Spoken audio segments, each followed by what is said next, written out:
Soon we passed the first Romanian village. We look curiously at the buildings and people. What is it like abroad? The village is like a village, not much different from the villages in Ukraine, where we have travelled many hundreds of kilometres.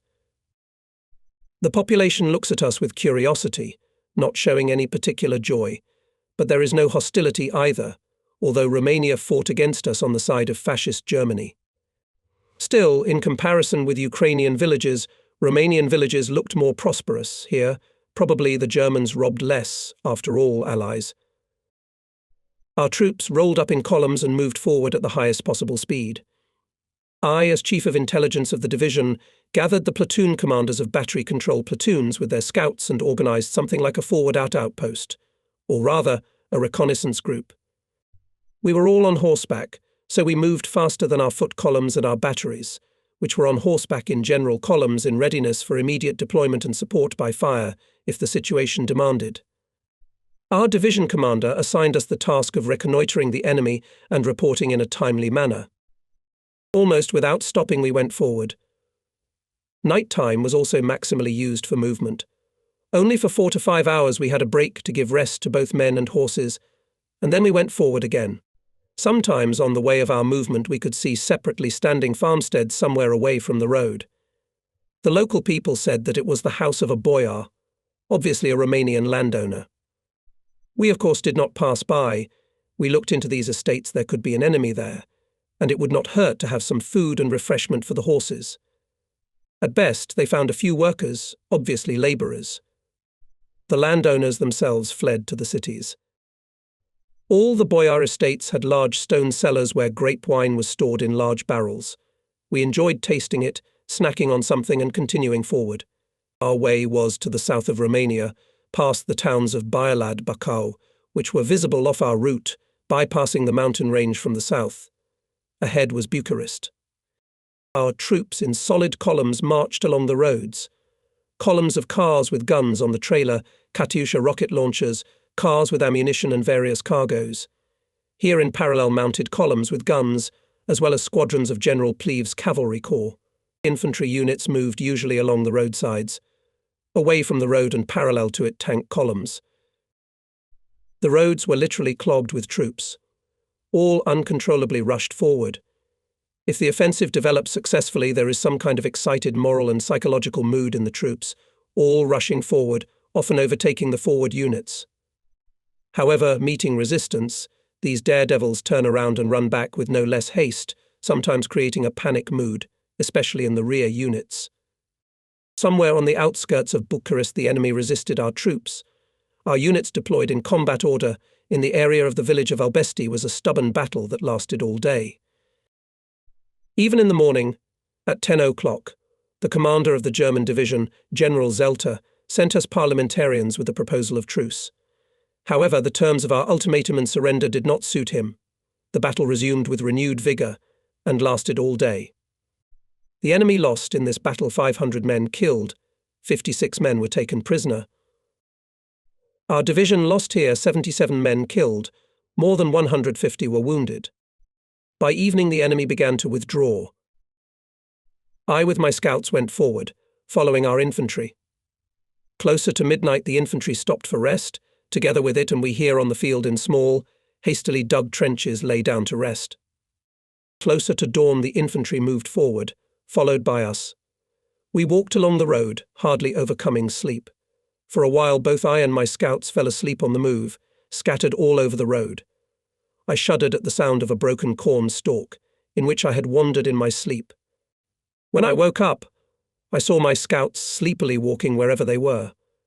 I was surprised to see a fresh trench ahead in the pre-dawn gloom at a distance of literally 50 metres. Only I had time to fall to the ground and shout, "Get down," as a machine gun burst sounded. We had run into the enemy's combat guard. Sleep was immediately driven off. Fortunately, none of my scouts were injured. Even in their sleep they executed my command, "Lie down," without delay, just a moment before the machine gun burst. We crawled back through the cornfield. Our infantry was nowhere to be seen. As it turned out later, it stopped about 500 metres behind, as the soldiers literally fell asleep from fatigue. We dozed off on the move and did not notice it. For the first time I slept on the move, and it turns out that such a thing is possible. The battalion, with which we were advancing, deployed in combat order and soon engaged the enemy. I radioed the division commander with the situation. Our batteries took up firing positions, supporting the fire of guns infantry. The enemy resisted for a short time. Soon my scouts reported that he was retreating. The infantry went up to the attack. Together with it we moved and soon entered the village where the enemy had spent the night. In this battle, distinguished gun commander of the regimental battery of the 6th Airborne Regiment, Petty Officer K. Karachkov, who entered the village where the enemy had spent the night. A. Karachkov, who entered into an unequal struggle with a large group of fascists. He destroyed more than 25 Hitlerites with the fire of the gun. It came to hand fighting. 3 fascists piled on him, but the petty officer managed to come out of this deadly fight victorious. All 3 were destroyed by him. Karachkov was awarded the title of Hero of the Soviet Union. Continuing the pursuit, our division reached the area 15 kilometers north of Bucharest. Large warehouses with various property and food were captured. Our petty officer loaded the wagons with various cans, boxes, crates with food. As it turned out later, the boxes contained additional rations for officers of the German army, a pack of cookies, a plastic jar with marmalade, a pack of cigarettes and others. The jars turned out to be processed cheese. We at first thought it was soap, and only then someone tasted it and realized it was cheese. My scouts brought me a bicycle with a motor. I started it up, got on the saddle and rode forward. I rode about 15 kilometers, and the road diverged into 2 sides. I stopped and waited for 3 hours for our convoy to arrive. I gave my bicycle to someone and got on my faithful horse. Our division was awarded the title of Bucharest for excellence in the battles on the outskirts of Bucharest, and the entire staff was announced the gratitude of the Supreme Commander-in-Chief. In Bucharest there was an uprising against the fascist regime of Antonescu. On the side of the rebels was King Mihai, who at that moment played a positive role. Romania withdrew from the alliance with Germany and declared war on it. Stalin awarded Mihai with the newly established highest order of victory. It was strange to see how the Romanian division, which was retreating in front of our front, suddenly stopped, met our troops, joined the troops of the Second Ukrainian Front, and began to act against its yesterday's ally together with our troops. At one of the forks of the road we saw a passenger car in which sat a Romanian general, the division commander. 20 Romanian soldiers took turns pushing the general's car. Obviously he had no gasoline in his car. Romanian troops operated in the neighborhood of our division almost until the end of the war. My scouts brought a beautiful 2-seater sports car of red color. They said they took it in the garage at the Bucharest airfield. We drive with glamour on the highway. Behind the wheel is one of the scouts, though he drives uncertainly, but there is no other. The car is long. 2 or 3 more scouts have settled down in the back, right on the hood, holding on to the seats, where the chauffeur and I have settled down. Everybody wanted to go for a ride, at least some fun in the front life, and besides, none of us had never driven a passenger car in our lives. Almost until the evening we rode along the roads. Not going far ahead there we could run into the enemy. The target is noticeable, but we don't go back. We would be caught by the bosses and the car would be taken away, which happened in the evening. The commander of our division saw us and took us out of the car. We had to get on our faithful horses. About a day or 2 later I happened to see this car. Someone of the division commander's cronies was already riding in it.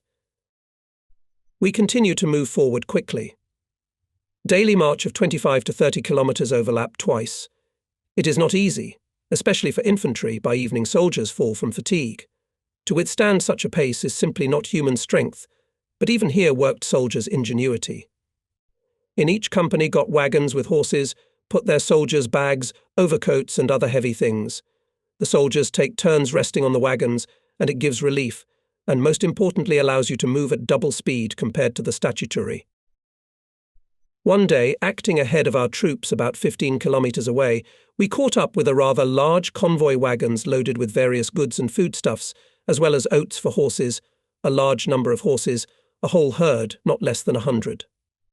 It was accompanied by Romanian soldiers and officers. As it later became known, the senior man there was a Romanian colonel. We were met quite hostilely. We had to fire a few bursts in the air with automatic rifles and a hand machine gun, which we always had with us. The Romanians realized that they could not negotiate with us by force, although they were 4 times as many as we were, if not more. Apparently this convoy was retreating with the German troops, not knowing that Romania had capitulated and declared war on Germany. We demanded from the Romanian colonel unconditional surrender, and I ordered him to line up all his subordinates. The colonel tried to object, but we did not know Romanian, and he and his subordinates did not know Russian. We had to explain in the soldiers' jargon. My scouts quickly disarmed the colonel and officers and arrested them. All the soldiers of the convoy were lined up, their weapons and ammunition were seized. Someone of the Romanian soldiers knew a little Russian. As it turned out, he was a Moldovan. They explained to him that Romania had capitulated and declared war on Germany, and suggested that he inform all his soldiers about it. Those, having learned about the events, cheerfully buzzed. I explained to our interpreter that from his soldiers he should appoint a guard and wait for the approach of our troops. We demanded to be shown the horses. The Romanian officers and their colonel were buzzing. Our interpreter reported that the horses were from the stables of the King of Romania and his cronies. I said something like King Mihai won't be offended by us. Anyway, we picked out the horses we liked and moved forward. My frontline friend Kazimir Kaminsky suggested that I race my horses. I agreed, and we raced on the cobblestone road. Kazimierz had a powerful Nesta stallion. I had a beautiful, slender, grey in apples. The horses had good English saddles and beautiful harness. We rush as fast as we can. My stallion overtakes the rival and suddenly, at full gallop, stumbles, falls on his front legs and turns over from head to croup. I flew out of the saddle and hit the cobblestone so that I lost consciousness for a while. When I woke up, the scouts lifted me up and poured water from a flask on my head. I hardly remembered what had happened. I am covered in mud. I was saved by a big puddle with a decent layer of thick mud. Otherwise, obviously, it would have ended sadly. My horse is standing on the opposite side of the ditch, all shivering. His front legs, knees and head are broken. I asked the soldiers to calm him down and take him on a harness. My bruised right leg and arm hurt badly. My trusty staff horse was brought up. With the help of the orderly climbed into the saddle, I could not hold the bridle reins with my right hand. Slowly went forward. The desire to race was gone. We reached the nearest village, rested there and waited for the approach of our division. Our Dr. Vasya Lisniansky examined and felt my limbs and concluded that they were intact and the pain from the bruise would soon pass.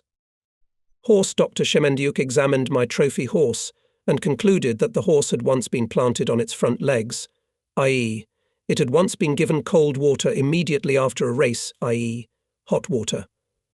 This is what caused her legs to fail during a race and to go haywire. Outwardly, this condition is not noticeable and only manifests itself during races. The horse was treated and she stayed with me as a spare for quiet riding. She was very slender and beautiful, and of course what cavalryman would not tremble at the sight of such a horse? In later life I sometimes harnessed her, arousing the envy of others. She was well trained, especially in spectacular, beautiful types of allure, and loved to canter and demonstrate her abilities. I had the horse almost until the end of the war.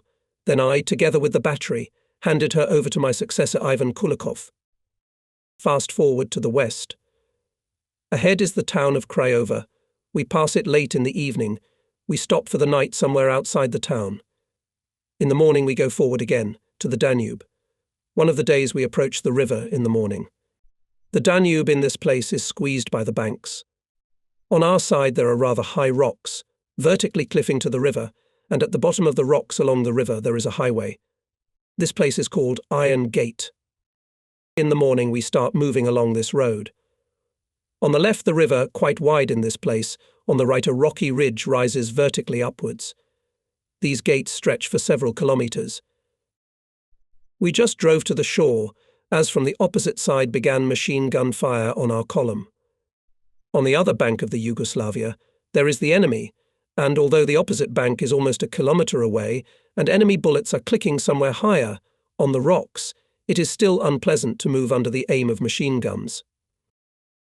The division commander ordered to turn one gun and give a few shots in the direction of the machine guns. Apparently, the explosions of our shells convinced the enemy of the futility of shelling our column. In any case, the firing stopped, and we safely passed the iron gate. Soon the coastal town of Timisoara appeared. The enemy from the opposite shore fired machine guns and mortars at our troops. One of the Katyushas turned around and fired a volley at the opposite bank. There rose a sea of fire and smoke. We are safely passing the city.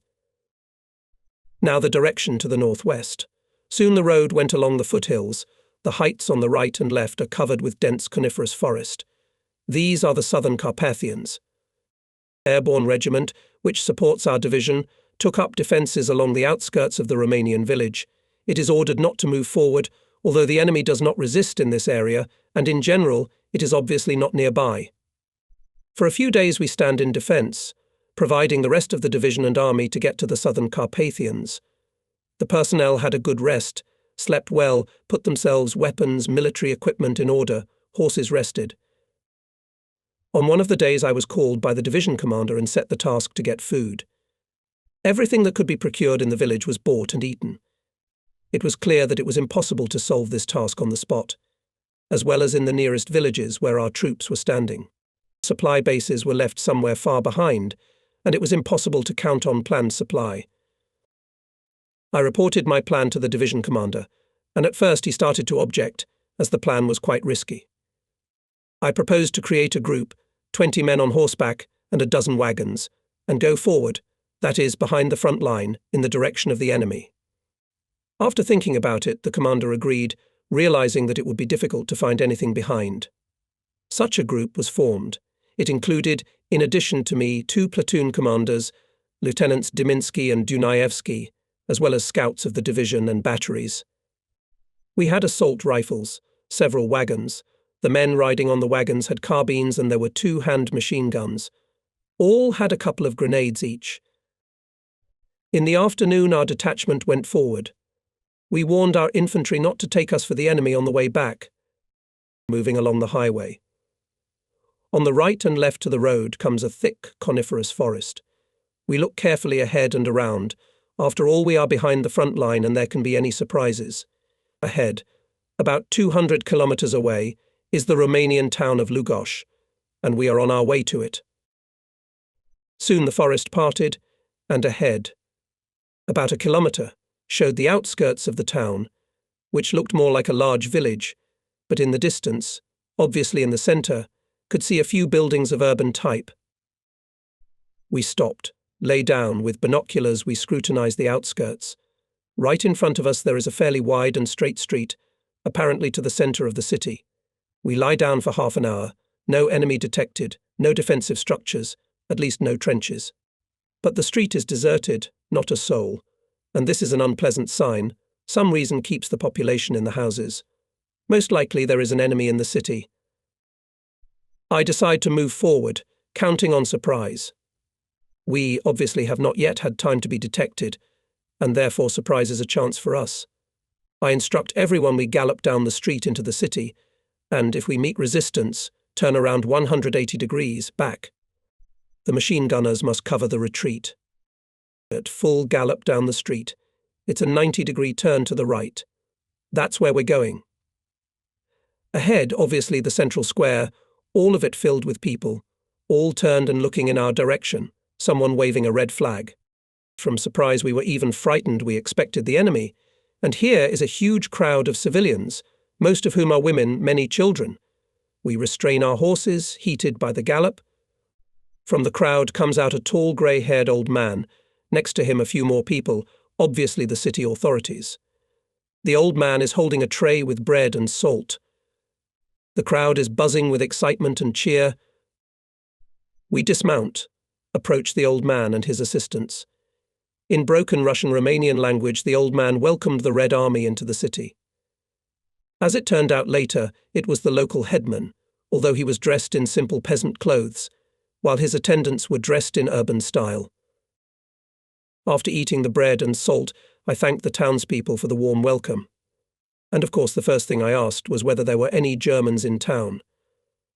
I was told that the Germans left the city 3 days ago, and now there are no enemy soldiers here. My heart was relieved. There is jubilation in the town square. Our soldiers are surrounded by people. Treats, kisses, someone sings our song Katyusha, desperately twisting the words. It is hard to imagine that just a week ago Romania was an ally of Germany and fought against us. But politics is politics, and here were ordinary people, to whom war brings only misfortune. The jubilation was sincere, genuine, heartfelt. We felt it well. Ordinary people, as we were, in fact, understand each other better and more sincerely than politicians. Several Romanians came up to me, well dressed, and it was immediately obvious that they were not ordinary townspeople. Among them is a tall, grey-haired old man I already know. In broken Russian, he introduces me the director of the school, the head of the local police, the director of the store, etc. I greet them all by the hand. I ask the old man where he learned Russian. However, his vocabulary and accent are such that I have to guess what he is talking about. The old man answers that during the First World War he was in Russian captivity, and then he learned to speak Russian a little, but 18 years have passed and much, of course, has been forgotten. After the official ceremony of acquaintance with the local nobility, I call the old man aside and ask him to buy food. He quickly agrees, calls someone, obviously from the city administration, and instructs him to allocate food. I call up the foreman and direct him to get the food. I warned him that I would pay for it. We had already been given Romanian lei money. The headmaster comes up to me and tries to explain something, invites me somewhere. Neither I nor my officers can understand his request. Our Romanian vocabulary is limited to a few household-level phrases. We cannot find a common concept. Soon a young girl is brought in who speaks Russian quite well. It turned out that before the war she had lived in Chisinau for 2 years, and there she had learned to speak and understand Russian. She translated to me that the local society is inviting Russian officers to a banquet on the occasion of the Red Army's entry into the city. I try to explain that we are only a small reconnaissance group, and the main troops will be later, but they are not embarrassed by this, and neither are we, and besides we are already hungry, and it is not at all unreasonable to eat. Of course we are not trained in any official etiquette, and what a banquet is, we have a vague idea, especially since we have been at the front for more than 2.5 years, and we have no time for etiquette. The 3 of us go to the school director's house, where, as we were told, a festive table is set. It is not far from where we rallied. A long table is set in the room, according to our front concepts with exquisite dishes and utensils. Only men are present. Besides those already familiar to us, there is the local priest and 2 or 3 other men. By right of the host they are represented by the headmaster. He says something, followed by the mayor. We listen attentively, though we understand nothing, but obviously they are saluting the Red Army. I stand up and make a return speech, a few words of gratitude for the warm welcome, in the sense that we expected to run into the enemy, but ran into pleasant hospitality. Anyway, we exchanged toasts. We drank a small shot of Romanian Tissa. This is Romanian vodka, light yellow colour, 25 to 30 degrees. The shot glasses are tiny, on long legs, slightly larger than a thimble. It's the first time I've seen them. We are used to drinking from a soldier's mug, and more often from a tin can, and much stronger drinks vodka or alcohol, but here is Tissa, and even in mosquito doses. We don't know how to hold these shot glasses with our calloused hands, but we don't show it, as banquets seem to be a usual thing for us. Toasts sound to Stalin, to the Red Army, to King Mihai of Romania. Our hospitable hosts are getting hot, and we, as they say, have not a single eye in the world. I called up one of the girls serving the table and explained to her to bring a mug to pour the tuki into the decanters. She seems to have understood and soon brings a glass of 200 grams. I ask her to bring more, as much as there is. Soon the glasses appear. My platoon and I pour ourselves a glass, make a toast to those present at the table and drink to the bottom in friendship, without hesitation. The Romanians open their mouths and look at us with fright. We snack with pleasure and pour a second one. the tipsy Romanians became bolder and decided to follow our example, having seen that after the second one we were not feeling bad either. In general, the exchange of experience began how to drink in Russian. We taught the local aristocracy our customs. Soon the banquet turned into a merry feast. After a while, Petty Officer Bukov came and reported that the wagons were fully loaded with food and that they were charged 115 rubles in our money. I went outside and tried to pay. I take out a 100-ruble bill. On it, as you know, is written 10 chervonates, and several tens, on which is written 1 chervonate. I give it to him. The Romanian looks at me with bewilderment, and I try to find out what's the matter. The headman present here says that it is necessary 115 rubles, and you give 12. I try to explain that a chervonates is a 10, but the word one is written on the money, and this perplexes the Romanians. I try to find a ruble to prove that we are not cheating them, but I don't have such a bill. I ask to find a girl from Chisinau to confirm our honesty in this situation. Soon she comes, but she also says that since it says 10, it means it is 10 rubles. In short, she did not help, but made the situation even more complicated. Called all his soldiers and asked them to go through their pockets and find a ruble. Soon someone brings a ruble. I show it to the Romanians. They understood, apologized, the incident was over. The foreman with the wagons moved in the opposite direction. We go with the headman to the house to wash off the deal. The feast is in full swing. The picture is quite amusing. Volodya Diminsky in an embrace with the chief of police trying to sing International, Yasha Dunaevsky in an embrace with a pop singer singing Katyusha. The rest are singing along, some to one, some to another. In general, the picture is idyllic. It got dark, we have to go back. On the way back, we organize a competition who will overtake whom. We race to our village at midnight. In the morning I learned that Volodya Diminsky lost on the way his uniform with documents and an order. It turns out that during the race he lost the bridle from the horse's head and does not know how and where it happened. There is no time to look for it at night. You do not want to lag behind. And without a bridle you cannot control the horse. He found a way out. He took off his overalls, slipped the horse's head into it, and used the sleeves as reins. But he lost it too.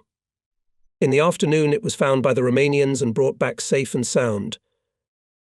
The commander of the division scolded us in the morning, but not maliciously. We had accomplished the task. We had provided the division with food for several days. We were young, in our 20s, and of course reckless. A few days passed, and we received the order forward. Our route lay through the familiar town of Lugos. I illegally sent scouts ahead to warn the local authorities that the Red Army was approaching, as they had asked me to do at the first meeting. When our column entered the town along the street we already knew, the whole of it along the road was lined with tables with tsukka, wine and food. Every householder had brought out what he could. It was a kind of a long festive table on both sides of the road. The population invited everyone to the table with friendly cries. We did not have a rest here, but when the head of the column came to the centre, there was already waiting an official delegation of citizens with bread and salt. Familiar to us, Romanians welcomed the Red Army. We had to stop the column and accept congratulations. Naturally, our soldiers did not need to be invited twice. Everyone enjoyed themselves. The division commander, with a smile from under the floor, shows me a fist. I make an innocent look, say, I had nothing to do with it. He, of course, guessed that I had nothing to do with it.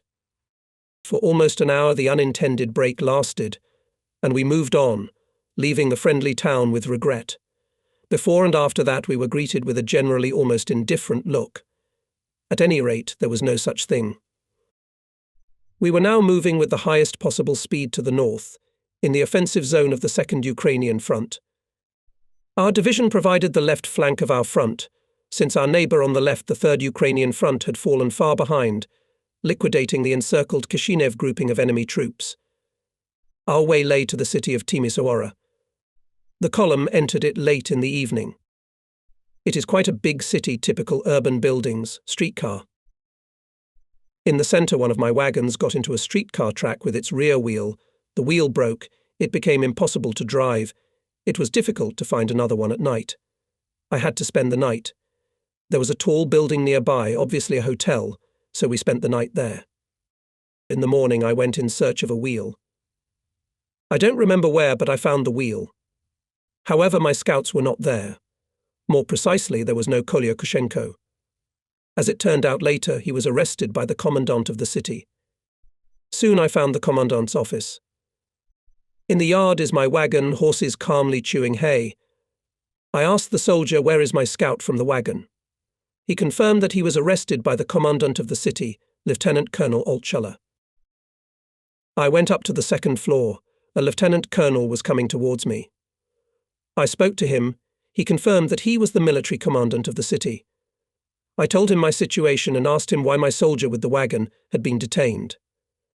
He said that the soldier was detained in the bazaar where he was selling honey and hit someone with a ladle. I asked him to let my soldier go and promised that I would sort it out and punish him, but now we had to catch up with our column faster and fulfill our combat mission. The commandant refused to let the soldier go, and please take the wagon. I, of course, could not leave without Kushenko. The commandant left for the railroad station, where several soldiers were loading some musical instruments and other property into the wagons. Among them was my Kushenko, looking guiltily at me. The commandant refused all my requests and demanded that I did not interfere with his work. Then I told him that on the outskirts of the city is the headquarters of our division, and I will have to go there and report to the division commander about what happened, especially since the division had heavy losses in previous battles and every soldier counts. I resolutely headed for my wagon. The commandant, after a moment's hesitation, signalled for me to approach him.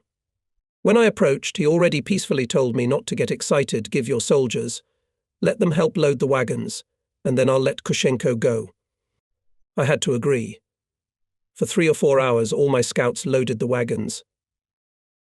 The situation was unclear. The city was in the front line, artillery cannonade was clearly heard, and sometimes machine gun bursts, and the commandant was in a hurry to quickly fulfill the order received to take out musical instruments, obviously some music school. Finally, he let Kushenko go, and we quickly left the city towards the front. Kushenko told how he had learned from one of the residents that not far from where we had spent the night there was a central city market. Kushenko went there hoping to find a wheel there, and indeed found it. He took it off one of the Romanian wagons. He put the wheel on the wagon and drove towards the bazaar to look for us. On the wagon, besides other property, there was a barrel of honey. Somewhere the soldiers had gotten it earlier for themselves. Kushenko showed resourcefulness and began to exchange honey for wine. A queue quickly formed. In Romania there is a lot of wine. The front-line soldiers called Romania, Hungary, Czechoslovakia the Fifth Ocean, meaning the Sea of Wine. Some Jew tried to get in without queuing. Kushenko hit him on the head with a bailer. Lieutenant Colonel Altshuller, the commandant of the city, and a patrol appeared at the market. The offended Jew, having learned that Altshuller was also a Jew, complained to him. That's how Kushenko ended up in the commandant's office. I have dwelt in detail on this generally insignificant incident because it had further consequences, about which I will speak ahead. West of Timisoara, the enemy resisted our troops, trying to delay their advance. By September 27, 1944, our division reached the line of contact with the enemy. There were fierce battles for the villages of Pisac, Lavrin, Chandra, Bild, Bachikarakul. In these villages, the majority of the population were Germans, and they took part in the fighting on the side of the enemy. On October 5th, our division, together with other divisions of the 53rd Army, went on the offensive. The enemy stubbornly resisted. Around the villages for which we fought, there were vast fields of corn which reached 2 meters high. Because of it, it was difficult to fight. And for us, artillerymen, even more so, as it was very difficult to observe the enemy and correct the fire of our batteries. Even before the beginning of the offensive one morning, Lieutenant Colonel Altshuller, the commandant of the city of Timisoara, came to me. I immediately thought something else my scouts had done when we spent the night in the city. Obviously something serious, otherwise he would need to go to the front line. The lieutenant colonel saw me and recognized me immediately. "I've seen you somewhere," he declared. I replied that I was seeing him for the first time. Then he, remembering the incident with Kushenko and honey, exclaimed, "Was it your scout who was selling honey in the city?" I replied that we were in battles all the time and had no time to trade. In a conciliatory tone, he said, "All right, don't take offence. Things happen at the front. I have been appointed to you deputy commander of the regiment in the political department. I came to get acquainted. And let's forget about what happened in the city." I was satisfied with such a conversation, although I thought that at the first opportunity he would probably remind me about honey. But these fears were not justified. Until the end of the war, he never once reminded me of it. Moreover, he turned out to be a kind-hearted man. When after the war we lived in Nizhnyudinsk, his room in the dormitory was not far from ours, and he sometimes helped me and my mother with groceries. In one of the post-war meetings of fellow soldiers, I reminded Mark Ilyich, that was Altshuller's name, about this episode. We laughed heartily, remembering the dashing scout Kushenko and a flask of honey. He said that when he was appointed commandant of the city, they gave him only 2 soldiers, the rest had to get himself, so he detained various intruders who had fallen behind their units. There were fierce battles for the named villages. Local inhabitants of German nationality were intimidated by Hitlerites. They say Russians will take revenge on them, leaving not a single alive, neither men nor women nor children nor old people. Therefore the resistance was fierce, many houses were burning. Late in the evening we entered one of the villages. Not a living soul. Empty houses. We went into one of them, decided to rest here, at least to sleep for 2 or 3 hours. I just fell asleep when I was awakened by a scout who was standing guard. In the window I could see the glow of fire. The neighbouring house was burning. We had to leave. The house we were in was starting to burn. It seems that someone deliberately sets fire to houses in order to accuse our troops of atrocities and vandalism. We leave to the outskirts of the village, and there, in hastily dug trenches, we spend time until morning. And in the morning, the attack again. Only our 3rd Regiment lost here 58 men killed and 185 wounded. Fighting hard with large enemy forces in the area northwest of Timisoara, our division, in cooperation with other army units, defeated them and came to the Romanian-Hungarian border near the town of Arad. On October 8th, the paratroopers came out of the battle and marched on the territory of Hungary in the direction of the city of Kartsag, past about 150 kilometers. The division turned into battle order, preparing for the offensive on the city. The tank corps arrived, about 100 tanks turned around, and are preparing with us to attack the enemy. At dawn we rise to the attack. Our paratroopers with a shout of hurrah rush forward. Tanks from the place are firing at the enemy. Soon the forward chain came to the outskirts of the city, took the first houses. The enemy fiercely resisted. Our tanks are obviously afraid to enter the city. There their maneuver is limited. In addition, from around every corner you can get a grenade or shell. Someone from the tank commanders, cursing ungodly, drives the tanks forward. They move reluctantly and slowly towards the city. We are following the paratroopers on the city street.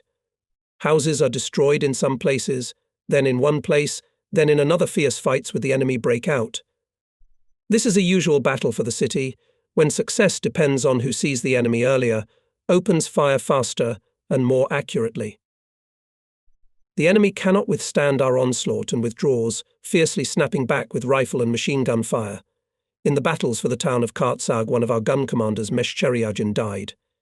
His gun was deployed near an important crossroads where the enemy was retreating.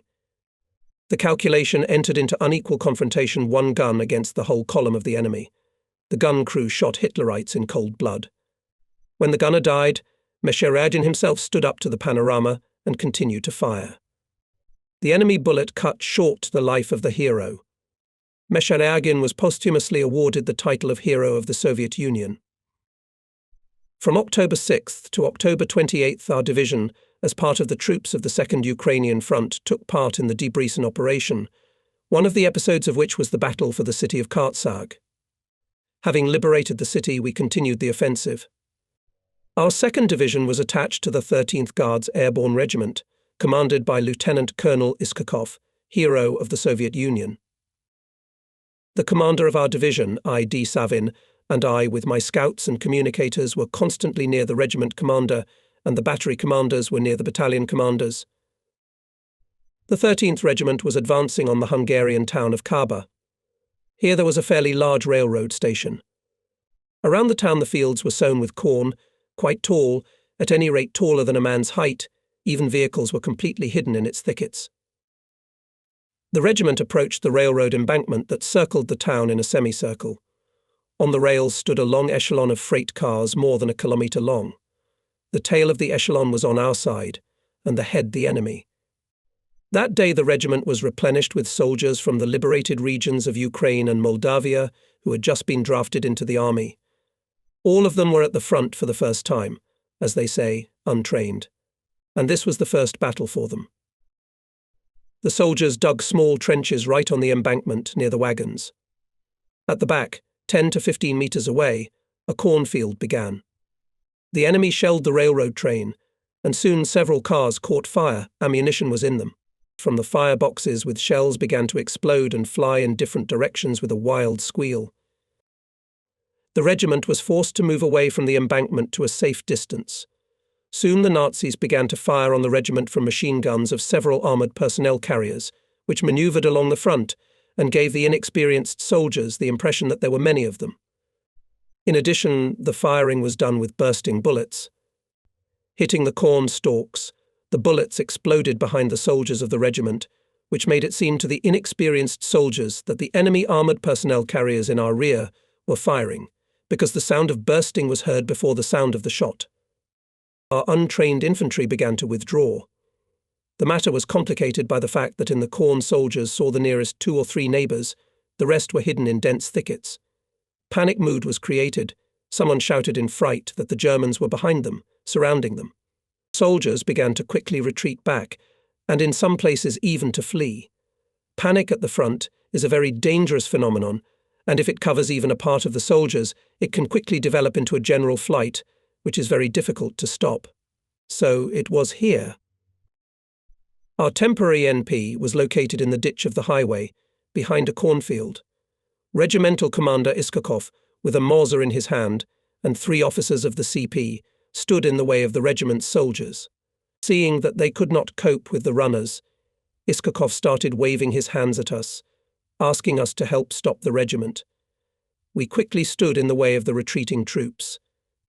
We grabbed him by the scruff of the neck, gave him a couple of slaps on the neck, and forced him to lie down here and dig in. Iskakov fired his Mauser several times to make the especially cowardly ones lie down. With difficulty we managed to stop those running in panic. Iskakov had to shoot 2 or 3 of them. The men were mad with fear, shouting Germans, and did not respond to any commands.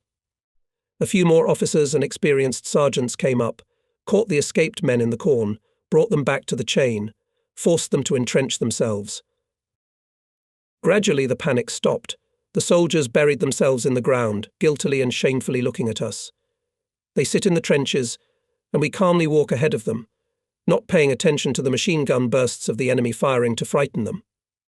Iskakov, not shy in expressions, explains the situation to the soldiers, shaming cowards. The experienced reconnaissance teams sent forward hit several armoured personnel carriers, and one of them was even captured in good condition and brought to the regiment.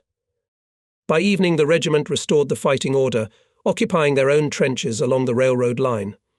Wagons continued to burn, boxes with flares began to burst. From the burning cars flew out sheaves of multicoloured rockets, a real fireworks display. We had to withdraw the soldiers to a safe distance. In the morning the station and the town of Kaba were taken by the regiment. The 13th Regiment was tasked to secretly raid the rear of the enemy and deliver ammunition and fuel for vehicles to the encircled units of the 6th Cavalry Corps.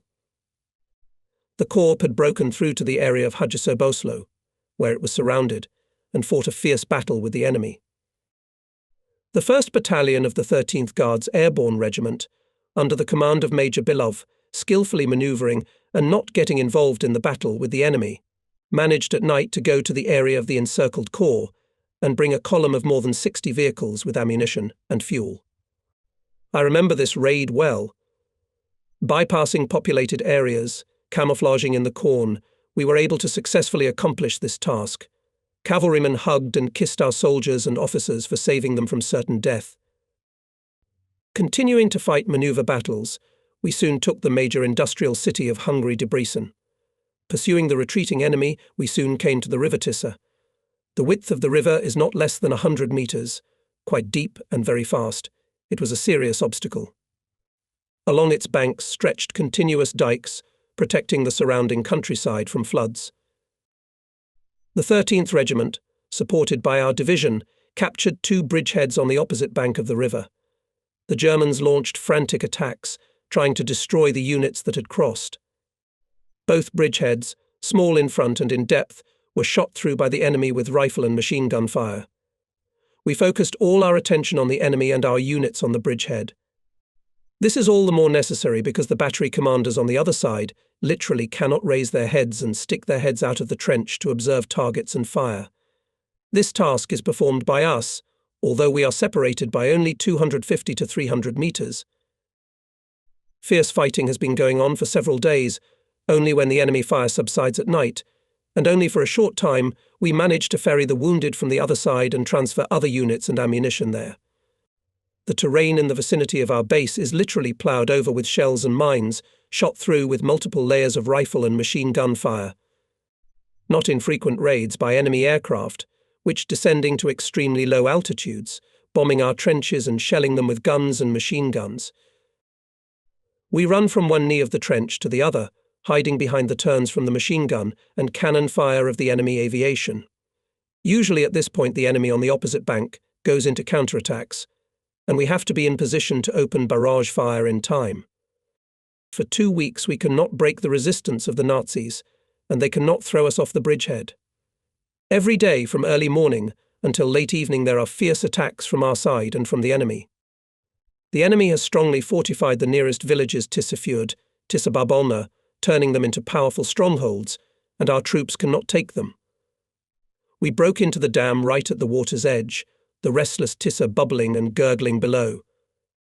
The rains have recently fallen, the water has arrived, besides, the foothills are nearby, and the current is quite strong. Every new day the enemy usually begins with a strong fire attack on the bridgehead, ploughing literally every metre of land. It seems that nothing alive can survive there. We also get to us. We are separated by some 100 meters. Some shells and mines fall on our bank. It is especially difficult when enemy aviation arrives. Our fighters are tied up in a fight with German fighters, and bombers bomb our positions quite calmly and with aim. We lie in a trench and watch every bomb. We have already got used to it, and unmistakably determine where the next bomb will fall. If it is exactly on our trenches, we jump up and run to another place, of course, along the trench. To jump out is out of the question. Bombs are bursting all around. Shrapnel is whistling. Machine gun and cannon lines from airplanes. Without exaggeration, if there is a hell, it is here at this moment.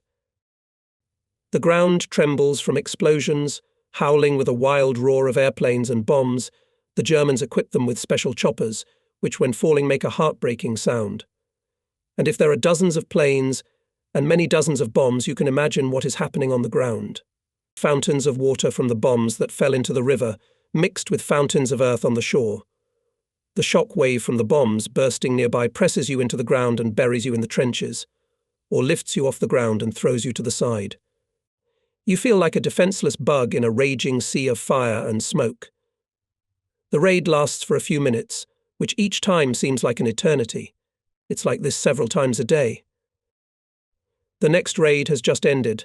The smoke and dust have not yet had time to disperse, and we are already scrutinizing the opposite shore. There, as a rule, under the cover of bombing, another attack on the positions of our units begins. It is impossible for those on the other bank to stick their noses out of the trench. As they say a continuous sea of fire, smoke, bullets and shrapnel.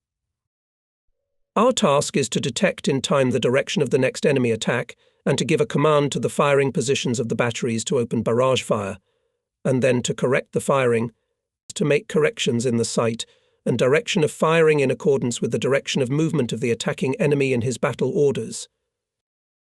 I think that the Germans are not sweet from our fire either.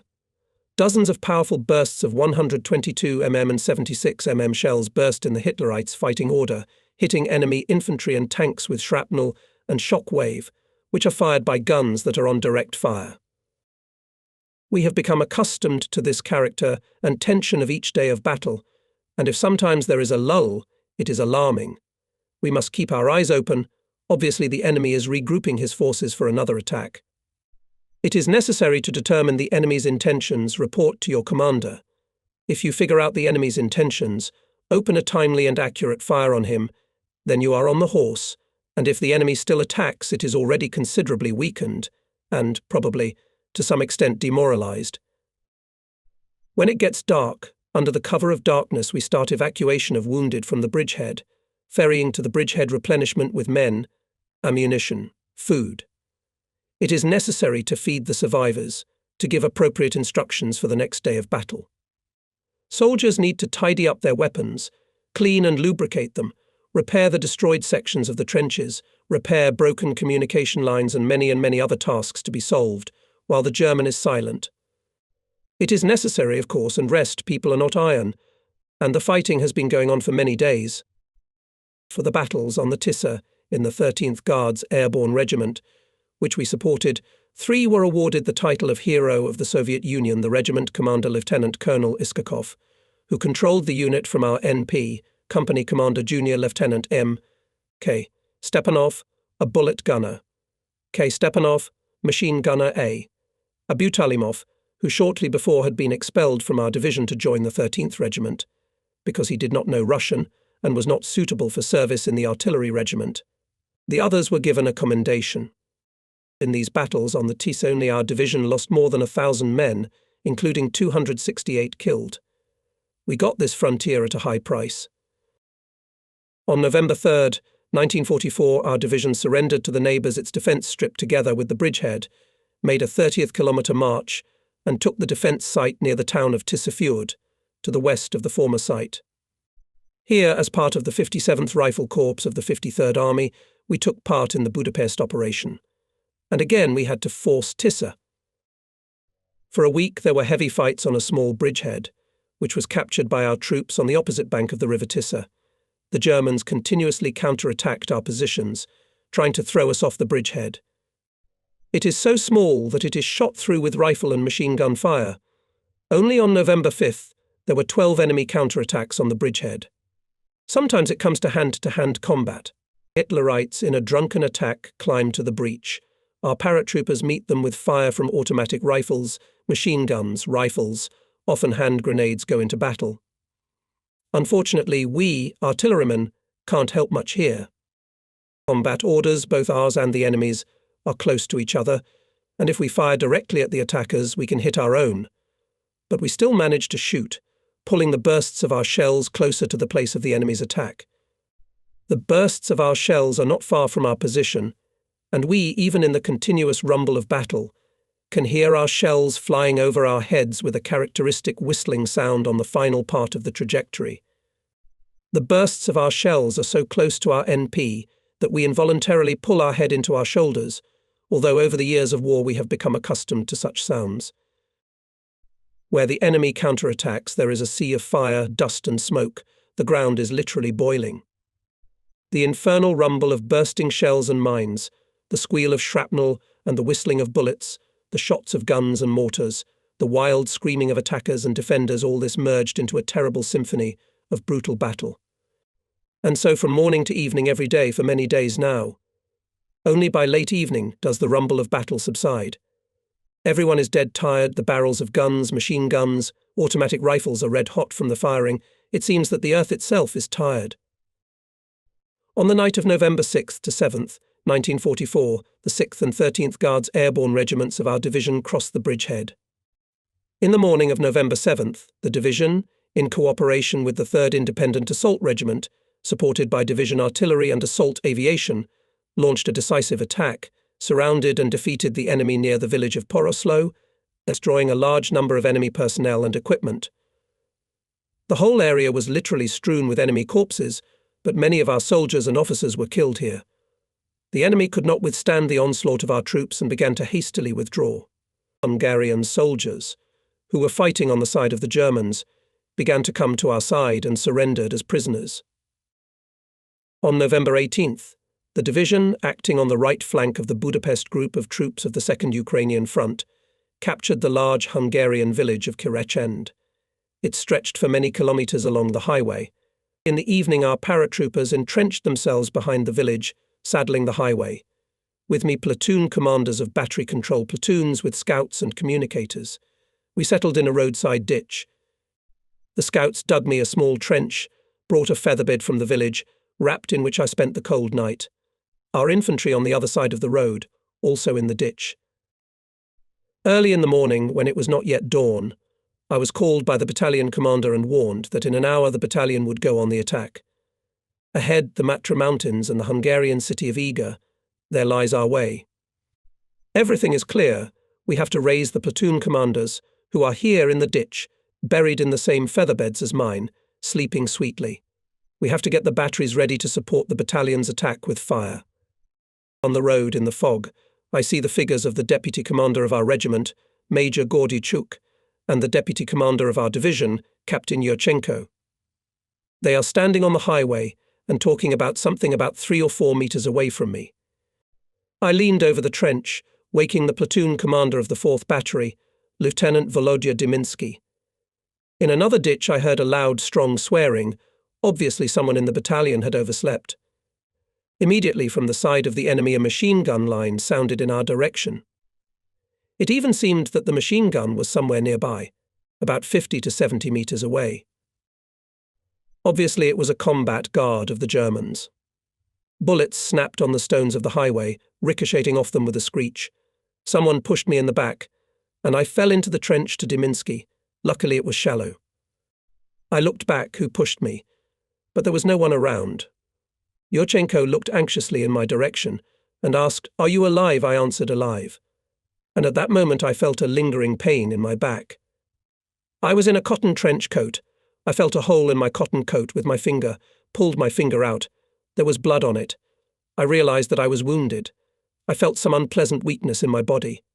My scouts realized what was the matter, lifted me up, supporting me up in my arms. At that moment appeared our division commander, Capt. D. Savin, and began to scold the platoon that I was hurt because of them. I asked not to scold the platoon. They were not guilty of anything. Savin gave the command to take me to the village to the PMP of the regiment. The scouts led me to the village. My heart ached. Would I really be sent to the hospital and have to part with the regiment, with which I had travelled so many front roads? Obviously, because of the weakness, he even cried with annoyance. In the medical station I was quickly stripped to the waist, laid on the table with my stomach, and started picking at the wound. I heard the doctor dictating to the nurse, who wrote down my name and diagnosis in the journal blind bullet wound in the area of the 5th vertebra. I was given 2 unpleasant tetanus shots, bandaged and sent with the scouts to the stables, where there were other wounded men waiting to be sent to the division's infirmary and field hospitals. On one side of the stable stood the horses, and on the other side on the straw lay us. The wounded are patiently waiting for dispatch. Some are here for the 2nd day. There is practically no one to take care of them. Sometimes a soldier sanitarian will run in, bring water or food and run on. The fighting is heavy, and the wounded come in a steady stream. I lay down for a while, thought, and decided to return to the regiment. Apparently my wound was not very serious, and the prospect of lying here for 2 or 3 days did not please me at all. One of my scouts was with me all the time, waiting to find out where I would be taken. I gave him a task to run to the headquarters of our division. Good thing it is in the same village, on the outskirts, to take a wagon for me to return to the division. He was happy with my decision and quickly went to the division headquarters.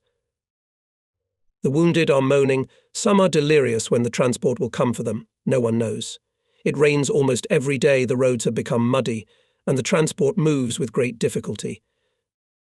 Soon my scout came running and 2 others with him. They took me under their arms and led me to the wagon. There was a luxurious phaeton with a leather top, inside it a mountain of pillows and blankets. Soon I was in the division. The guys in the division met me joyfully. Of course, they had an occasion to wash my return. Lieutenant Shemendyuk, our horse doctor and my friend from Spol, took to treat me. He said that he would not trust our divisional paramedic Vasya Lisnyansky to treat his friend. When I saw his syringes intended for horses, I protested. You could stab a ram with such a syringe. The protest was rejected, and Shemendyuk got down to business. I must give justice, he took his duties seriously, and my treatment was successful. November 27th was my birthday. I was 21 years old. The weather was overcast, drizzling fine rain. In the morning everything around was drowned in thick fog. We could not hear the usual sounds of the front. The firing subsided. Impenetrable mud blocked the roads. Soon our platoon members, having learned that it was my birthday, came to my hut, where I was passing the time undergoing treatment. They immediately pulled me to the table, put out a simple snack American stew, lard, bread, etc. Naturally, a bottle of alcohol appeared on the table. Generally speaking, I was not fond of alcohol. To some extent I was indifferent to it. This sometimes caused bewilderment and even discontent of those who were not stupid to drink. I had to support the company. I quickly became tipsy and fell asleep. I was weak after the wound. Platoon members continued to drink. They were already drunk, and, as always in such a situation, lost all control over themselves. Drinking was not enough, so they decided to go to the infantry to drink wine, and there was plenty of it in the Hungarian stone bunkers. Not far from the firing positions of one of our batteries, a large stone bunker had been cut into the rock, and there were up to a dozen huge oak barrels with grape wine in them. Each such barrel apparently contained at least 1,000 litres of wine. The entrance to the bunker was closed by a massive wide door that faced our rear, and this entrance was clearly visible from the firing position of one of our batteries. The headquarters of our 13th Guards Airborne Regiment was located here. The bunker had several compartments. In the farthest of them was the office of the Chief of Staff of the regiment. Platoon members, having come to the basement, shot several barrels with pistols, tasting the wine. The wine was young, sour, and the platoon simply did not realize what they were doing. The wine was gushing out of the barrels in tight fountains. Stupefied from drinking, platoon members put their mouths and then their heads, savouring and washing themselves with the heady drink. Soon in the bunker, from which the clerks of the headquarters scattered after the pistol shots of our heroes, the wine was already above the ankle. Platoon members waded through it, scooped it up with their hats, pouring it on each other, losing all control over themselves. After one of the shots, the regimental chief of staff, who was sleeping on a table in the far compartment, woke up. Seeing that the bunker was almost knee-deep in wine, he went out into the next compartment and saw all our drunken crowd. One by one he shoved them down their necks, slapped each of them, and called our division commander to take his drunken horde away. The platoons, offended by the improper reception in the infantry, ran to the firing position with as much speed as possible in that condition. The commander of one of the platoons on the run gave the command battery to battle, turned the gun to the right towards the bunker. The gun crew, not knowing what was going on, took the command at face value. In the fog one could expect any trick from the enemy. The command sounds on the bunker, fragmentation grenade, aim 50, aim at the gate. The squad carries out the command, but the gun commander realized that the lieutenant was stupefied from drinking and did not know what he was doing. He quickly removed the wedge from the gun and hid it. Platoon commands fire, but no shot is fired. Enraged platoon rushes to the gun, but the calculation at the command of the commander of the gun twisted it. Then came the division commander, quickly put order all the drunks put in carts and sent to the NP, which was located in the mountains in the attic of one of the houses. Here our heroes were unloaded in the stables, and when they woke up, or rather slept, the division commander announced penalties to all of them and sent them to the firing line, threatening that if he learned about such mischief, he would send the guilty to the infantry. This was already a serious warning, and as far as I know, we had no more of this kind of mischief. This is how our platoon brothers celebrated my birthday. It was unpleasant for me, although I was not directly involved in these events. November ended, December came. We continued heavy fighting in the Matra Mountains.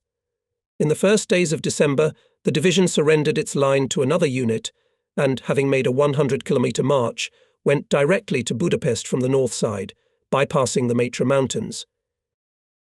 I was soon appointed commander of the 4th Battery, in which I had previously been a platoon commander. In the area of Budapest are strong fighting. The enemy, concentrating in a narrow area large forces of infantry and tanks, crushed our defences south of the city, in the area of the famous Lake Balaton, and rushed to the city.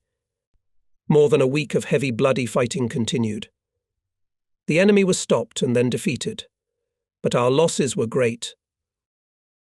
We were north of Budapest, but even here the fighting was fierce. Regiments of our division repeatedly broke into the enemy rear, made combat raids there, bringing panic to the enemy camp. Having smelled something wrong in their rear, the enemy, as a rule, quickly abandoned their positions at the front and rolled back to the west. Having defeated the German troops in the Budapest area, our units rushed forward. But our losses were great. 3 battalion regiments became 2 battalion regiments. The personnel, who had been in continuous fighting for a long time, were very tired. The intensity of the battles and their fierce nature is also evidenced by the fact that only for 2 months of fighting in Hungary in our division, in the title of Hero of the Soviet Union, was awarded to 15 soldiers and commanders, while for all previous and subsequent battles, that is, more than 2 years of fighting, this title was awarded to only 8 people. Continuing to fight with the enemy in the mountains of Matra, often acting in his rear in isolation from the rest of the army in winter snowstorms and cold, especially noticeable in the mountains, by the end of December 1944 our division came to the valley of the River Ipeľ, bordering with Czechoslovakia. Ahead of Czechoslovakia, the direction to the town of Lučenice. December 1944, the 4th year of the war is coming to an end. How tiresome it is. Worn out by continuous battles, ragged, dirty, half-starved, tired to the limit, we wander in battalion columns through the mountain valleys towards Czechoslovakia. The enemy sometimes snaps back. We had to deploy in combat order and start another attack. The battalion, which I support with my battery, is barely a company in numbers. I am always next to the battalion commander, with me the control platoon headed by its commander, Lieutenant Dimiński. 2 firing platoons led by the senior officer of the battery moving rolls from one firing position to another in readiness to fire guns to support the actions of the battalion. There are only 276 MMZs, 3 guns left in the battery. According to the staff there should be 4, but the guns are not enough. The battery, as a rule, supported the 1st Battalion of the 13th Guards Airborne Regiment. The exception was when the battalion was taken to the 2nd echelon. The battery commander was with the battalion commander at all times, or at his NP, near the battalion CP. Then the battalion commander had a platoon commander of the control platoon, who by telephone informed the battery commander of the battalion commander's requests to support the battalion's actions with gunfire. At the same time he informed on the battalion's actions. This occurred when visibility from the battalion CP was limited and did not allow the battalion to direct fire. When necessary, the battery moved to direct fire directly on the front line of the battalion. Shell consumption was strictly limited.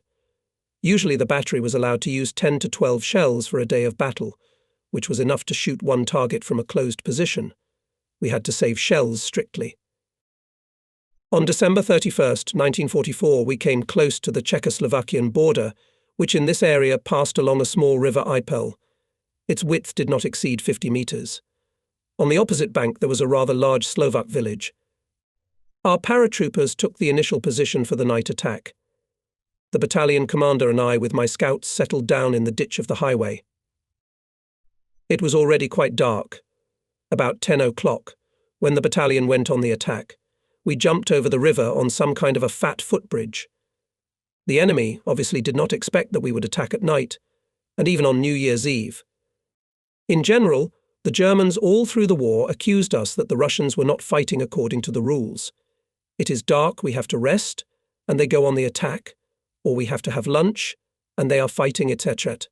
Often pedantry in these matters failed the Germans. The attack was almost silent, and the enemy, caught by surprise, did not offer organized resistance. We broke into the village, the infantry cleared house after house, street after street, catching the Germans, many of whom were already quite drunk on the occasion of the New Year. In honor of the New Year we sipped from flasks right on the move, gave a volley from the gun and continued the offensive. I with the scouts went down into a large cellar under the church. The room is illuminated by the dim light of a wax candle. At a small table sits the priest, whispering prayers. Along the walls on benches sit nuns, with their heads wrapped in black clothes. From experience we knew that the Germans, not having time to escape, sometimes hid under the black clothes among the nuns. My scouts checked all those seated. Neither the priest nor the women objected. Everything turned out safely. There were no Germans in the cellar. Going out into the street, we looked into the house nearest the church, faintly lit by a candle. There was an almshouse there. The nun on duty tried to explain something to us, but we did not understand her. At our request to show us the room, she opened the door. What we saw in the dim candlelight horrified us. On the beds were squirming humanoid creatures, obviously ugly from birth. We quickly retreated from there. We continued to clean up this first Czechoslovak village until late at night on January 1st, 1945. Only in the very morning, having drunk a sip each time for the new year 1945, dead tired, we went to bed. The beginning of January 1945. Our 1st Guards Airborne Division was engaged in persistent manoeuvring battles with the enemy on the territory of Czechoslovakia, more precisely, in its eastern part Slovakia. A significant part of the Republic is mountains, the Slovak Ore Mountains, that is their name. Our division was tasked to make a bypass manoeuvre along the southeastern slopes of the mountains, to go to the flank and rear of the grouping of enemy troops opposing our 53rd Army, to strike him and contribute to his defeat. Fulfilling the task, we approached a wide valley lying between the mountains. The entrance to the valley was covered by two heights 517 and 503. The nearest to us height 517 rose steeply upwards. Its slopes were densely covered with coniferous forest. Many large stones were scattered around. On the right, the height was a steep wall. On the enemy's side, its slopes were gentle, and there a field road led to its summit, which was used to transport the timber harvested there. Of course, we learned about it later, when we took the height. Hitlerites had a good view of the terrain on which we were advancing, and of course our fighting orders were shot through with aimed fire from all kinds of weapons. The weather was cold. During the day it often rained with wet snow, and at night it was freezing, and the height turned into an icy mountain. The enemy, realizing the importance of these heights, hastily fortified them, and by fire from all kinds of weapons foiled any attempt to approach them. We, the artillerymen, could not clear the way for our infantry with the fire of our guns, as they used to say. Here it was necessary to destroy machine gun nests of the enemy, who had settled on the top of the heights, by direct fire at close range. From afar, from a distance of 1 kilometre and farther, it was possible to hit a machine gun only by accident, and that with a large consumption of shells, which we could not afford. To pull the guns closer did not allow to shoot the angle of elevation, that is, the barrel of the gun could be raised only to a certain limit, and the targets were higher. In addition, the enemy fierce rifle and machine gun fire did not let close during daylight hours. By the end of the day, our paratroopers still managed to approach the height, but attempts to storm its summit each time ended in failure. The enemy successfully repelled the onslaught of our units, launching their armoured personnel carriers. Our paratroopers were preparing for a night assault. I was ordered by the battery to support the assault of the height and to ensure by fire its retention. This was possible only by direct fire. In other words, the guns had to be brought up to the icy height, which in addition had not yet been taken. Before that, during the day assault, they tried to raise the Battalion 45 mm guns, but without success. The height was very steep, its slopes were covered with forest, there was no road, horses and men were literally exhausted, but they could not pull up the guns. This was to be done by us, and at night. It is very difficult to fight at night. In the darkness, it is difficult to orient oneself. One cannot see what actions the enemy is taking. It is not easy to control the battle. Only by the flashes of shots and by the sound of them we could somehow figure out where were our own, where were the strangers, because the Germans' automatic weapons had a different from our rate of fire. And we, artillerymen, in the night battle, especially when the situation is rapidly changing, in general to fire from guns extremely difficult, cannot see the targets. In addition, you can hit their own, especially when the battle is maneuverable. The Germans, as you know, at night constantly illuminated the approaches to their battle lines with rockets, and our units had to operate on the illuminated terrain. On the eve of the night assault on the height, I was called by the division commander, Captain Savin. It turns out that a correspondent of some newspaper and a photographer came to take pictures of the moment of setting the task of storming the height. I had to pose. Although my battery had the task to support the battalion, which was to storm the height, all the battery commanders and other officers of the division were filmed on the picture. But the picture was really taken directly in the battle order, on the approach to height 517 on the eve of its assault. It was already completely dark when our paratroopers began the assault. At first the battle was silent from stone to stone, from tree to tree. Trying not to give themselves away by noise, the paratroopers went up the slopes. It was necessary to get as close as possible to the enemy, who held the defence along the crest of the height. The Germans methodically launched missile after missile. This helped us to a certain extent. We could see where the enemy was. Besides, the terrain we were moving on was illuminated. Of course, we had to stop for a while, so that the enemy would not notice. Our infantry had difficulty climbing the icy slopes of the heights. In this situation, even the very idea of raising the guns on the height seemed ridiculous, or rather, an unreal task. But the success of the battle and the lives of many soldiers and officers depended on its solution. In addition to all the difficulties, it was necessary to keep silence until our infantry crawled close to the enemy and started a firefight.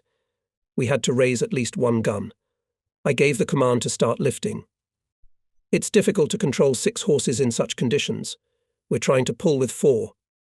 Horses snort from excitement and tension. We rush forward a few meters. We immediately put stones under the wheels, preventing them from rolling backwards. A breather. Again a jerk, the horses fall on the icy slope, and the gun together with the horses and the squad roll back. The stones did not help either. Having consulted with the men, we removed the middle carry, leaving only 2 native horses. We put ropes behind the nearest trees to help them drag the tool. Another jerk, the horses fall down, breaking their knees and muzzles in blood. But they managed to move 2 to 3 meters, and most importantly to fix the gun. A few such jerks and 15 meters are overcome. Both animals and people are exhausted. They rested for a few minutes, and again they darted forward. Horses fall down, people fall down, the implement and the harness roll back, almost to the place from where they started to move. Again we have to start again. After another spurt, when the gun and harness began to roll backwards, the gun commander, a sergeant, I don't remember his surname, threw himself under the wheels of the gun in fever and despair. The gun, which weighed about 1.5 tons, ran over him with its wheels and rolled further. The soldiers of the regiment barely had time to snatch their commander from under the horse's hooves. The sergeant's bones were intact, but he was badly crushed. Still, he refused to go to the infirmary, but we did not know where he was. The gun hit a tree trunk and stopped. It became clear that we couldn't lift the gun that way. We had to find another solution. We decided to give up horses and try to lift the gun with men only. We attached 2 straps to each wheel, similar to Berlatsky straps. They are part of the standard equipment of artillerymen.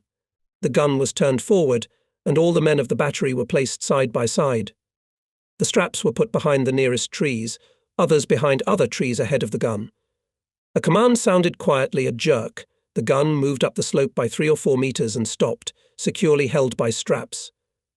The 2 lower straps, freed, lead behind the trees ahead of the gun. Again we jerked, and again we managed to move up 3 or 4 meters. By incredible efforts we managed to climb up the slope for 200 meters. That's a clear success, but the men were literally exhausted and lay next to the gun on the icy slope. By this time our paratroopers have engaged in a fierce battle with the enemy. There, obviously, it came to hand combat. Hand grenades are flying from above, some of them reach us. Germans from above conveniently throw them down. The fight is fierce, persistent, cruel.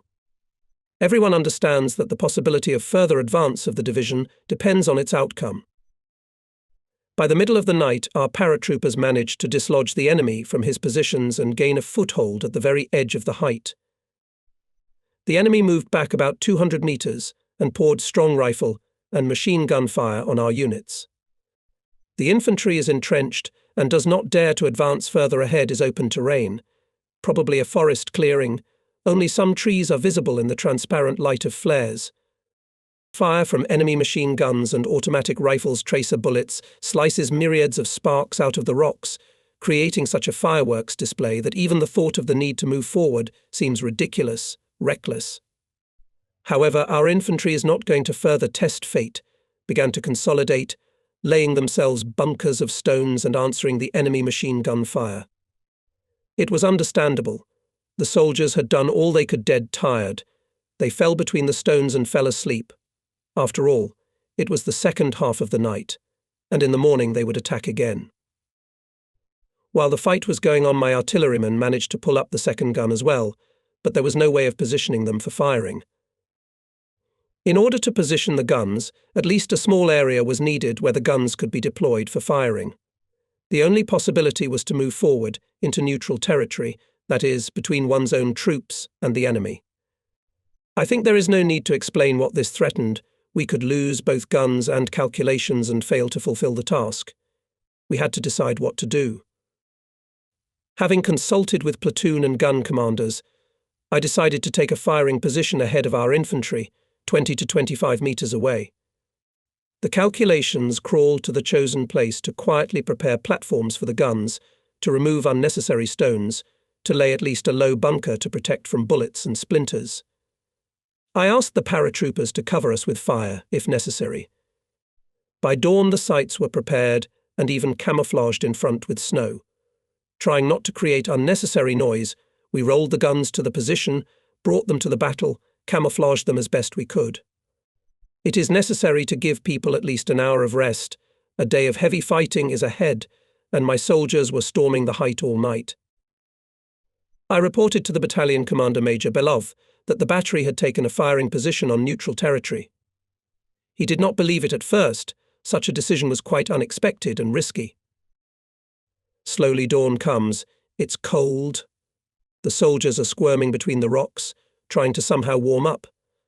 Around each gun there was a low wall, 50 to 60 centimeters, at least a little protecting the crews from bullets and splinters, of course, if you lie on the ground. As far as conditions and possibilities allowed, the positions of the guns were camouflaged with clods of snow. The sky is gloomy, low clouds hide the sun's rays, everything around is drowned in grey gloom. Quiet, no shots are heard, even the usual German flares have ceased to plough through the darkness. My artillerymen, tucked in wherever they could, are dozing, tired from a difficult sleepless night. Even the statutory gun ditches for sheltering the crew and ammunition did not have time to equip. In such close proximity to the enemy it was dangerous to chisel stony ground with crowbars and pickaxes. It could attract the attention of the enemy, and for us now the main trump card in the battle was surprise.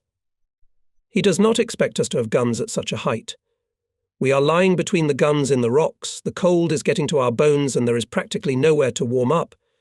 We squeeze against each other, falling asleep, and soon wake up again from the cold. Soon mortar bursts rumbled a sure sign of the approaching Hitlerite attack. Most of the mines burst somewhere behind us down below, only some bursts ahead of us, showering us with shrapnel and pieces of frozen snow. My calculations are in full readiness to fire. Soon the figures of enemy soldiers glimmer between the trees, yelling something and firing bursts of automatic rifles and machine guns, encouraging themselves with shots. Our defence responds with friendly rifle and machine gun and mortar fire. My artillerymen have no suitable target yet. It is pointless to fire a gun at an individual soldier. You will only find yourself before the time. Enemy chains approached already 150 meters, but the dense fire of our infantry forced them to lie down. Soon between the trees in the morning haze appeared German armoured personnel carriers. They are not visible. They are hiding behind bushes and large rocks, pouring from machine guns our battle orders. Gunners are hastily scouring enemy positions with panoramas, trying to catch an enemy armoured personnel carrier in their sights. Powerfully sounds the shot of the first gun. The gunner still caught the silhouette of the armoured personnel carrier in the sight. The shot was so strong and unexpected that both our side and the German side for a while fell silent, stunned by this rumble. The shell had evidently reached its target. In the morning haze it is difficult to see, but some confusion in the enemy is noticeable. Soon the enemy opened a furious machine gun fire, trying to grope the gun position. But the shot was so unexpected, and the flame of the shot must have blinded the enemy observers. At any rate, it seems that the position of the gun exactly they did not have time to detect bullets explode the ground, then ahead of the battalion's defence, then whistling above our heads. Our battalion is preparing to attack the enemy. The battalion's manpower is less than 30% of its authorised strength. A fluid chain of our soldiers rose to the attack. Did not pass in 50 metres, as the enemy's strong fire from machine guns pinned our infantry to the ground. It was impossible to dig in, solid stone. The battalion began to retreat back to the former positions. There is at least some shelter from the bullets. A few tens of minutes passed, sluggish firing from both sides, but soon enemy mortars started to work, mines slammed, scattering splinters and stones, a sure sign of another enemy attack. Once again, German soldiers flashed between the trees. Armoured personnel carriers, hiding behind trees and rocks, pouring machine gun fire on our defence. I shout with all my might to the gun commanders to look for their positions, however, they themselves know it well. I scold my scouts, who have not yet found the place from where the armoured personnel carriers are firing. Platoon commander sent to company commanders for the same purpose. Enemy infantry obviously came to the attack line, to which meters 150 to 170, which means that the attack will soon begin. The enemy did not make himself wait. Enemy mines burst frequently, shrapnel flying with a shriek over the rocks behind which we were hiding. Machine guns of armoured personnel carriers started to work. One after another, the shots of my guns sounded powerfully. We shoot at random, to the place where machine gun bursts can be heard. The armoured personnel carriers are manoeuvring all the time to avoid being shot by the guns. Their fire has become much weaker, but there is still no direct line of sight to the German vehicles. The enemy infantry rose to the attack. A rather dense chain began to rapidly approach our positions. German soldiers have obviously received a fair portion of schnapps. You can hear their drunken shouts. Our infantry is firing desperately with rifles, automatic rifles and several machine guns. The distance is rapidly closing. Something has to be done, as my guns are ahead of our infantry. A few shots from the guns on the attacking enemy do not give tangible results. Shells burst somewhere among the chain. How to stop the enemy infantry? This thought beats feverishly in my head. I realize that my decision is waiting for the battery, and it depends on him whether we stop the enemy or have to withdraw. And what about the guns? You can't take them on your shoulder. I had a saving thought I should aim at the trees, at the lower branches. With all my might in the rumble of battle, I shouted about it to the gun commanders. They understood with half a word. Quick aiming, shots, shells, with the fuse set for instantaneous action, burst in the lower branches of the nearest trees. Shell splinters densely shower the enemy infantry. A dozen shots and the attack is stopped. The ground is strewn with corpses of Hitlerites. The survivors lay down. A few more shots, and the enemy began to pull back. It's time for our infantry to counterattack. Anxiety left from the heart. The infantry amicably rose, on the run throwing scanty praise to us, artillerymen. They are perceived as the most precious reward. Fighting brotherhood and mutual support in battle were valued above all then. Our infantry successfully attacked, and the enemy could not withstand the onslaught. My guns continued to fire at the enemy's firing points, but it was already clear that we had taken the height. With a sense of accomplished duty, I went to the battalion commander, Major Belov, but it turned out that he was wounded, and instead of him another, it seems, his deputy. Scant praise for the artillerymen.